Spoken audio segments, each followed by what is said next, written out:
a reforma administrativa que iria para a Câmara, mas aí o Executivo recuou, o presidente achou que não era o momento, tínhamos acabado de aprovar a Previdência, estava uma confusão nas ruas do Chile, uma confusão na Venezuela, uma confusão na Bolívia, todo mundo brigando na rua. O presidente fez uma avaliação política e disse, olha, não é hora de jogar em cima do povo brasileiro outra reforma no momento em que acabamos de fazer a reforma previdenciária. Então, combinamos todos que no início desse ano havia, de novo, uma convicção, uma confiança nesse Congresso reformista e combinamos, então, que a PEC do Pacto Federativo entrou pelo Senado em 3 versões. O senador Iovisto estava com uma, o senador Márcio Bittar com outra, o senador Otto com outra. A administrativa entraria, então, na Câmara e a tributária na comissão mista de Câmara e Senado. Então, quem dá o timing é a política, não é o ministro da Fazenda. O ministro da Fazenda é uma ferramenta. Quando dizem, vamos entrar com essa aqui, a gente entra.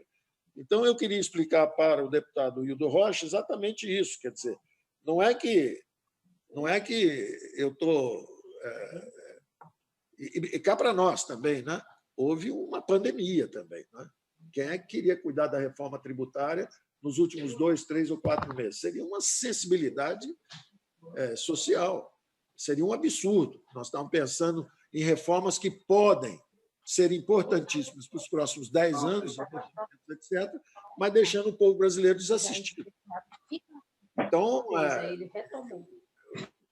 durante esses 3, 4, 5 meses, foi um sinal de sensatez do Congresso brasileiro não ter falado de reforma tributária. Se nós estávamos exatamente diferindo, uma das primeiras coisas que nós fizemos foi diferir os pagamentos de impostos. Antes do Congresso aprovar a PEC de guerra, nós aprovamos aqui o diferimento de 150 bilhões em impostos, antecipações de benefícios, quer dizer, nós estávamos numa pandemia. Então, exigiu um pouco demais de nós estarmos... O próprio Congresso, ou nós, da economia, estamos falando de reforma tributária 3, 4 meses atrás. Pode ter até gente que hoje está nos achando assodados de estar falando nisso agora, porque ainda tem a pandemia, ainda está por aí. Eu acho que não. Eu acho que nós estamos certos e estamos surpreendendo o mundo nesse sentido, de que estamos avançando com reformas, apesar de estarmos em meio a uma pandemia. O senador Ângelo Coronel pede uma reforma mais ousada, falou justamente de acabarmos com isenções, com contrabando, legalizar jogo. É uma visão bastante ousada, do ponto de vista econômico, bastante interessante, e reclama um pouco do impacto sobre o serviço, mas eu digo de novo, 85% das empresas brasileiras de serviço estão no Simples. Elas estão no Simples. Como a Vanessa disse, muita gente reclama de um aumento de impostos sobre serviços. São empresas já mais avançadas que terão créditos também. Elas terão créditos. São empresas um pouco mais avançadas, mais sofisticadas, que têm grandes camadas de serviço adicionadas à própria indústria, e elas podem ter isenções e, na verdade, cancelamento, né, de créditos, né, que há esse cancelamento de crédito quando incide só sobre valor adicionado. Então, eu só tranquilizaria um pouco o senador Ângelo Coronel, dizendo, olha, 85% das empresas de serviço estão no Simples. Então, o nosso problema realmente são 15% das empresas que não estão no Simples, e nós temos que examinar se esses cálculos estão corretos. Se os nossos cálculos de 12% aumentarem a tributação, nós vamos ter que reduzir essa alíquota. E nós vamos reduzir. O compromisso está assumido publicamente. Agora, se ela simplesmente estiver financiando essa transformação que nós estamos fazendo de impostos ineficientes para melhores impostos, aí pronto, essa alíquota pode ficar. O senador Iovisto, como sempre, é muito agudo e chamando atenção para fenômenos importantes.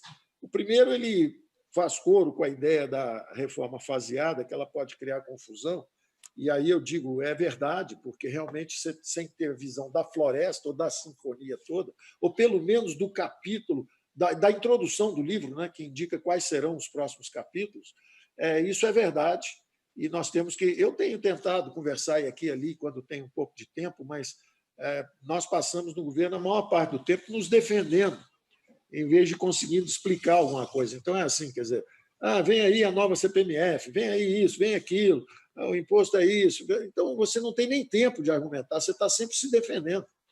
Então, e mais, na verdade, a gente está fazendo, eu tenho que escolher entre vir explicar uma reforma que é importante para o futuro ou implementar medidas que salvaram 11 milhões de empregos, que salvaram 38 milhões de brasileiros invisíveis e abandonados durante a pandemia, caso não tivéssemos tomado as medidas que tomamos, criar o auxílio emergencial, etc. Então, mesmo ao preço de ser um pouco mal entendido durante um certo tempo, eu tinha um senso de responsabilidade e missão de trabalhar no ataque ao problema da saúde e a preservação de empregos. Era mais importante isso do que ficar explicando se havia um imposto sobre transação, se não havia. Era realmente mais importante me dedicar àquilo. Eu trabalho de 6 da manhã até as 10 da noite, todo dia, com um foco absoluto no que é mais emergencial. Todos sabem do meu compromisso com as reformas estruturantes. Então, abandonar a tributária, abandonar isso durante 3, 4, 5 meses foi duro para mim. Mas é importante. E tem que saber que foi mais importante perdermos um pouco desse tempo, mas não perdemos um ano, porque é o período da anualidade. Nós temos daqui até o fim do ano para valer a partir de 1º de janeiro do ano que vem. Então, nós temos esse compromisso de acertarmos isso nesse ano. Nós vamos fazer tudo que for possível para acertar isso esse ano. E também a observação deles sobre saúde, educação. O senador Iovisto, eu conheci, inclusive, no setor de educação, temos também muita afinidade na visão a respeito do setor de saúde, tudo isso. Agora, como disse a Vanessa antes, uma coisa é a empresa jurídica, a pessoa jurídica. Essa nós vamos reduzir impostos. Outra coisa é o consumidor desse serviço, que são famílias abastadas, que conseguem pagar para colocar seus filhos em escolas, para mandarem para hospitais, o Sírio-Libanês, o Einstein, boas escolas também de educação, e elas estão totalmente isentas. Na verdade, o que nós temos que fazer aí é o seguinte: quem paga esses serviços é um consumidor que tem poder de compra.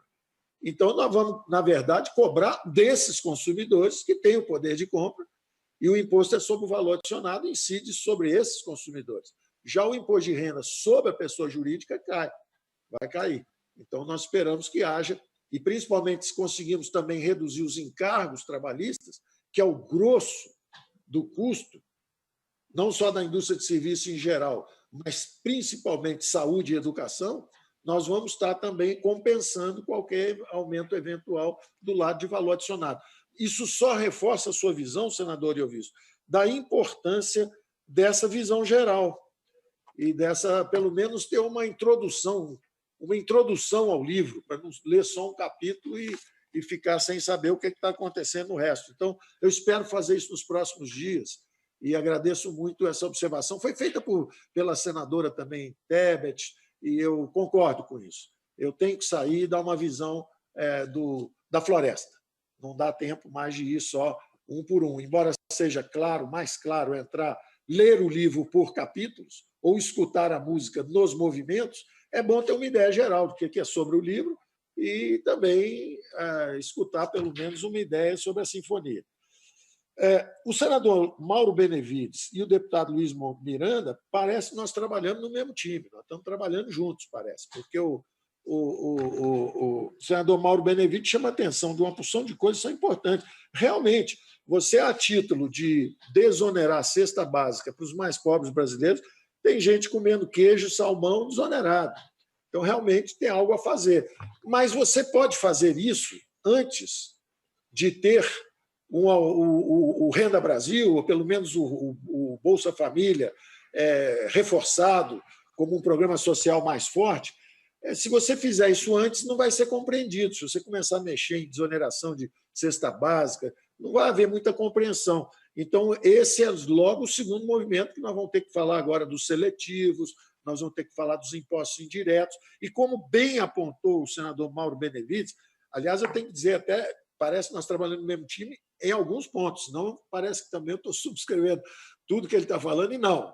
Certamente ele mesmo, o senador Mauro Benevides, sabe que a gente tem uma coisa ou outra ali que a gente discorda, mas essa visão de que dos 2 e poucos trilhões, a metade é altamente regressiva, é imposto indireto, justamente sobre os mais pobres, nós estamos 100% de acordo.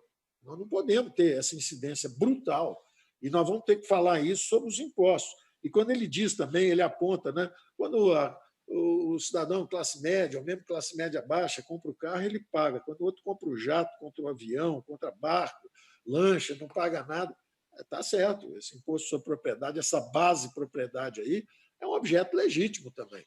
E é um capítulo do livro, tem que se falar sobre isso também. Da mesma forma, o senador Luiz Miranda, quando fala, olha, a nossa grande preocupação, e essa que é o nosso grande alinhamento que eu quero reforçar, se eu falar que é alinhamento com o imposto de movimentação financeira, Deus me livre, já caiu o secretário de Receita, cai todo mundo que fala nisso. Parece que é um imposto interditado. Parece que tem muita gente que não quer deixar as digitais em suas transações reconhecidas, né? Escondido em cima, atrás do pobre. Se você pegar o pobre, que ganha R$ 200 hoje de Bolsa Família, e falar que tem imposto de 0,2%, são 40 centavos.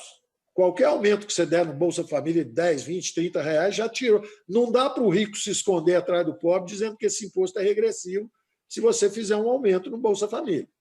Mas tem muito rico escondido atrás do pobre, que, aliás, o rico é quem mais faz transação, né? É quem mais consome serviço digital, serviço de saúde, serviço de educação, lancha, barco, caviar, e está isento. Está isento e esconde atrás do pobre. Bom, mas o deputado Luiz Miranda, quando fala no foco e na concentração no poder de compra da população, esse é o nosso foco. Esse é o nosso foco. E por isso que nós vamos ter que falar mesmo de IPIs. Vamos ter que falar de IPIs de linha branca, vamos ter que falar em desoneração, eliminação de vários IPIs que incidem justamente sobre os pobres. Estamos juntos nisso aí. Vamos conversar sobre isso e é importante que essa visão seja mais ampla. O deputado Marcelo Freixo está certo quando fala em lucros e dividendos. Temos que ir atrás dos lucros e dividendos. Está equivocado quando fala que na pandemia piorou a desigualdade social. Ao contrário, houve uma redução que não acontecia há 40 anos. Foi a maior queda durante esse período nesses itens de desigualdade, porque nós simplesmente triplicamos a base. A base do Bolsa Família era de 20 milhões de pessoas. Nós pagamos 64 milhões de pessoas. E a Bolsa Família era 200. Nós demos R$ 600 de auxílio emergencial. Nós, que eu digo, é o Congresso com a equipe econômica. Juntos nós fizemos isso. E houve uma redução brutal de desigualdade durante essa pequena janela de tempo. Isso nos deixou a lição, justamente quando surgiram os 38 milhões de invisíveis, de que nós temos que estar atentos a isso e criar uma rampa de ação social e uma maior inclusão. E, aliás, eu diria, vários governos passaram por aí 10, 15, 20, 30 anos e não tributaram lucros e dividendos. Não estavam preocupados com essa progressividade do imposto de renda.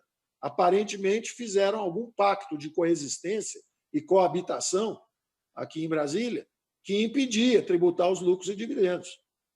Né? Nós vamos enfrentar isso. Então, o deputado Marcelo Freixo vai ser muito bem-vindo se nos ajudar a enfrentar isso, a apoiar a tributação de lucros e dividendos, a reduzir desigualdade, justamente diminuindo a tributação sobre impostos indiretos, como nós queremos fazer. Quanto a bancos, ele está equivocado, a Vanessa já mostrou, e o Isaías também, que não há uma menor tributação dos bancos, eles estão pagando até mais com essa mudança do PIS/COFINS. E quanto aos livros, o deputado seguramente não quer ser isentado quando ele compra um livro, né? Ele tem salário suficientemente alto para comprar e pagar imposto como todo mundo.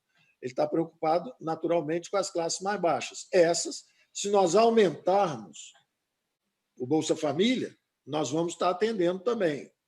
Agora, eu acredito que eles, num primeiro momento, como fizeram com o auxílio emergencial, estavam mais preocupados em sobreviver do que em frequentar as livrarias que nós frequentamos. Então, o nosso foco tem que ser justamente nos mais frágeis. Você tem que dar os recursos mais frágeis. E, se quiser dar, você dá também, como fizemos com o Fundeb, dá recursos, mais recursos, que a proposta inicial do Fundeb era 20%, nós fomos para 23%. Queríamos que esses recursos fossem dados de uma forma um pouco diferente, mas democracia é isso. Buscaram-se os recursos, aceitaram o aumento de recursos, não aceitaram a nossa sugestão. Não tem problema, levaram os recursos, e esses recursos são para a educação popular. Então, nós temos que auxiliar justamente os mais pobres e os mais frágeis. Então, vamos dar o livro de graça para o mais frágil e para o mais pobre. E não isentar o deputado Marcelo Freixo, que pode muito bem pagar um livro. Nós não precisamos isentá-lo dele comprar o livro dele. Eu também, quando compro meu livro, eu preciso pagar meu imposto. Né? Então, uma coisa é você focalizar a ajuda, a outra coisa é você, a título de ajudar os mais pobres, na verdade, isentar a gente que pode pagar. A deputada Paula Belmonte, corretamente, também fala sobre a importância das reformas para gerar emprego e renda. Nós estamos retomando esse trabalho exatamente para isso. Ela enfatiza corretamente também a má influência política do poder econômico. Né? Muita gente que tem dinheiro vem para Brasília e consegue, escondido atrás de pobres, conseguir isenções para os seus setores. Né? Quando você quer, por exemplo, reduzir isenções, quando você quer reduzir encargos trabalhistas para todos e para sempre, tem uma certa oposição. Agora, se for só para alguns setores que têm mais prestígio, lobby e força, aí tem um lobby forte. Né? E é um jogo que não é interessante, que é um jogo que toda hora os grupos econômicos têm que vir a Brasília para pedir mais 1 ano, mais 2 anos, mais 3 anos de desoneração, e é uma troca de favores. Né? Você concede mais 1 ano, em compensação, você fica bastante apoiado nesses segmentos, em vez de fazer algo que seja para todos e para sempre, que é reduzir os encargos trabalhistas, reconhecer que tem 38 milhões de brasileiros sem acesso ao mercado formal de trabalho, mais 12 milhões de desempregados, são 50 milhões de brasileiros que têm um acesso dificultado aos mercados de trabalho. Então, nós temos que encarar isso, a deputada está certa, e eu termino aqui só com uma informação, que quando eu falei que eu gosto de música para o deputado Aguinaldo, que é músico também, eu quero só garantir que eu sou um pianista medíocre. Certamente o deputado Aguinaldo toca muito melhor que eu. Um dia a gente senta e toca uma banda aí durante a reforma tributária e vê quem é o pior. Eu aposto que sou eu. E quero parabenizar também o nosso líder, senador Roberto Rocha, pelo aniversário. Eu não sabia. Parabéns, muitas alegrias, muita saúde, viu, senador? Muita saúde. Muito obrigado. Importante. Saúde e alegrias para o senhor e para a família, viu? Muito obrigado, ministro. Bom, nós vamos passar agora para o último bloco dos membros da comissão. Nós temos mais 10 ou 11 e vamos fazer, portanto, só mais